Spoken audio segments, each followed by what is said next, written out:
لرو برو پښتنو افغانانو ورونو، پرون نابل ورځ بیا په جمروس په خیبر کې زمونږ پردیانه شینواري ورونه راوتي سړکونو ته. خو زه تاسې ټولو وانه یو غږ کوم چې د بنګالیانو نه خو بې غیرته ناست دی که نه.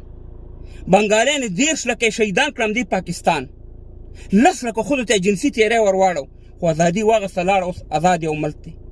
په تاسې باندې څه تندر را پرېوتې؟ دا 45 کاله کېږي چې تاسې 40 لکه پښتانه شهیدان کړئ. همدغه پاکستان ته دا دسیسې جوړ کړي، همدغه پنجاب ته دا دسیسې جوړ کړي، همدغه درجت سنګ اولاد ته دا دسیسې جوړ کړي دي. او کله ته یو ځای کې 1000 راوځي، کله بل ځای کې 2000 راوځي. مظاهره په دې شي نه کېږي. یو دم غږ وکړئ چې 2 لکه افغانان پښتانه د افغانستان نه پکار دي او 2 لکه پښتانه افغانان د ښکته مقبوضه افغانستان نه پکار دي.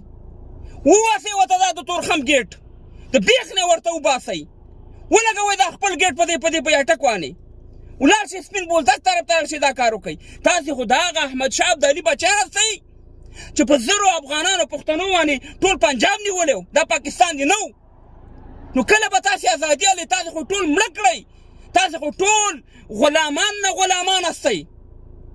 د افغانستان او پښتانه افغانان راځي په پاکستان مقبوضه افغانستان کې به مهاجر کېږي او د ښکته مقبوضه افغانستان د پښتونخوا په خیر سره پیژنم نه. دا به ځي په پنجاب کې او مزدوري کې، په کراچۍ کې او په دوبۍ او په سعودي له به ځي مسافرۍ واني، ډګرانې ورسره دي، د کیلو ګاډو ته ولاړ دي، ډیډیماري کوي. نو تاسې سره کم ناروا عمل دی چې تاسې سره یې ونه کړو؟ لږ پښتو غیرت پیدا کوئ. تاسې وګورئ چې دا د رجب سنګ اولاد نه داسې منډې وینېسي، قسم په خدای دی چې دا بیا وروسته ولا کې وګوري. خو تاسې پیسوره روان هستئ.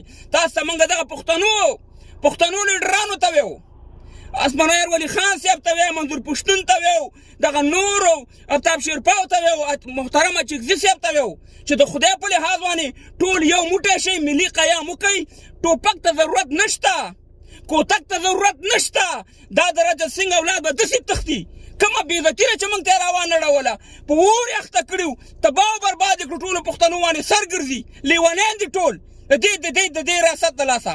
نو چې د عثمان کاکړ په جنازه کې د هغې شهید په جنازه کې دومره پښتانه راغونډېږي، په دې ملي قیام باندې به دومره راغونډ نه شي؟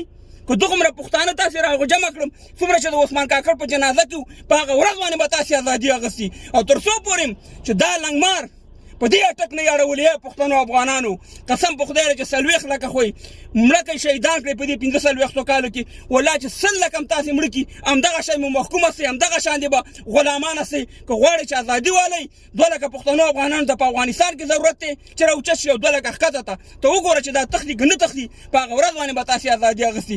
ټول تباه او برباد دي خویندې میندې، پښتانه در په در دي. خدای ته وګورئ، ملي قیام وکئ او وباسئ دا د ډورنلینډ د سیمې خاردار دغه لرې کړئ د دې نه. خدای په امان.